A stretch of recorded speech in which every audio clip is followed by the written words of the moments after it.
Halo, jumpa lagi bersama saya. Kali ini kita berbicara soal politik. Melihat gambar latar layar ini, tentu kita langsung bisa tahu topik pembicaraan kita, yaitu mengenai Anies Baswedan. Ya, kita tahu bahwa Anies Baswedan ini masuk dalam tiga besar elektabilitas calon presiden. Ya, nah, namanya selalu berkibar sejak kemunculan pertama, ya, bersama dengan Ganjar Pranowo, Prabowo Subianto, ya. Bahkan pernah sekali waktu nama Anies Baswedan mengalahkan dua nama yang lain, ya.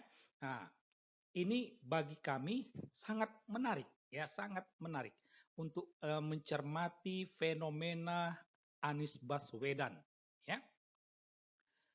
Kita tahu bahwa sekalipun ia diterpa berbagai macam isu, misalnya uh, bapak politik identitas, soal gedung JIS, soal Formula E, sumur resapan yang bahkan menelan korban, atau segudang isu lainnya, ya, masalah lainnya, misalnya seperti korupsi bantuan sosial, ya, uh, atau uh, masalah-masalah lainnya, ya, atau sekalipun Anies Baswedan ini seringkali dikatakan tidak bisa kerja, ya, hanya bisa menata kata, tetapi anehnya Anies Baswedan tetap masuk dalam tiga besar nama calon presiden, ya.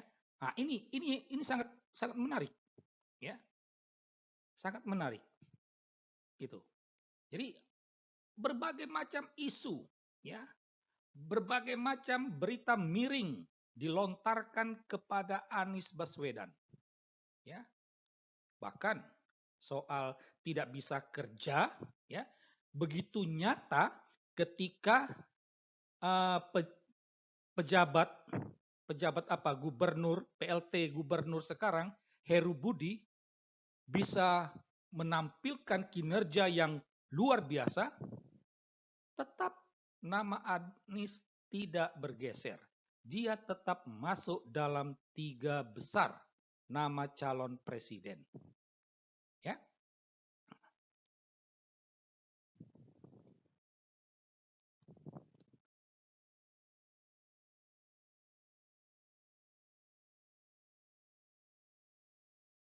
Nah, jadi sekalipun citra negatif disematkan pada diri Anies Baswedan, faktanya dukungan kepada dirinya tidaklah menurun, apalagi hilang, sama sekali tidak, ya.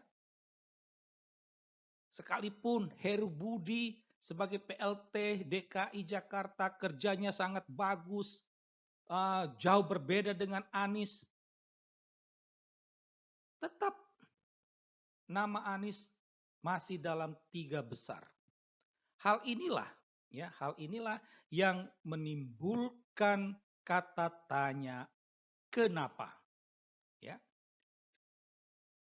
Kenapa ini pertama-tama ditujukan pada fenomena tidak turunnya atau tidak hilangnya elektabilitas Anies Baswedan. Ya, ini. Lalu dari sini kita bertanya, kenapa Anies Baswedan bisa jadi presiden? Nah, itu tadi, ya, ada korelasinya. Ya.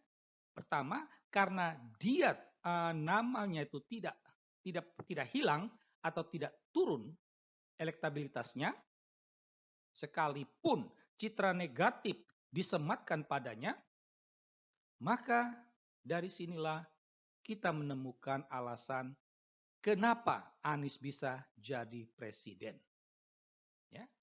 Nah, untuk menjawab uh, kenapa Anies bisa jadi presiden, kita menemukan beberapa jawaban.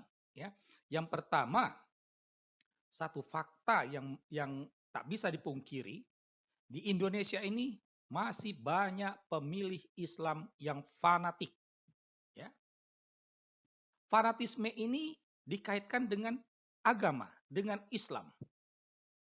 Tentu, tentu Anda akan berkata, bukankah Ganjar juga itu Islam?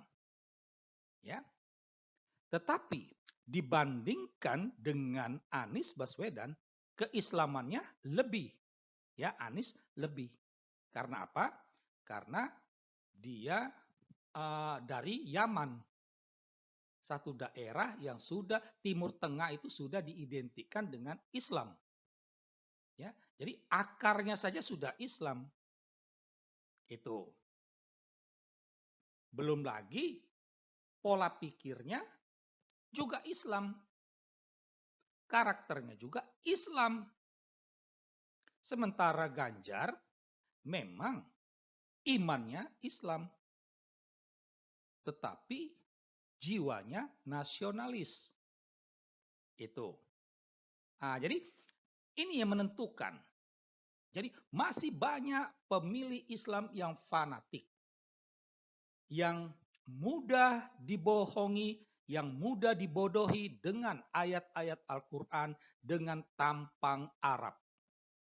Ya, nah, ini realita. Hal inilah yang membuat nama Anies dalam elektabilitas calon presiden itu tidak pernah turun.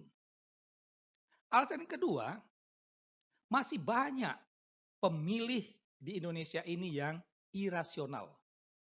Ya. Jadi mereka memilih bukan berdasarkan akal sehat, tetapi hanya berdasarkan emosi. Ya. Karena benci dengan sosok Ganjar atau benci dengan Jokowi dan kebetulan Ganjar itu dikaitkan dengan Jokowi, maka langsung di blacklist. Model seperti itu. Yang ketiga, masih banyak pemilih yang tidak mau Indonesia itu lebih baik. Ya. Ini fakta. Masih banyak. Karena itulah mereka memilih Anies Baswedan. Supaya apa? Supaya Indonesia terjadi kemunduran, bukan kemajuan. Nah, inilah 3 alasan kenapa Anies Baswedan bisa jadi presiden 2024 nanti. Demikianlah analisa kami. Sekian dan terima kasih.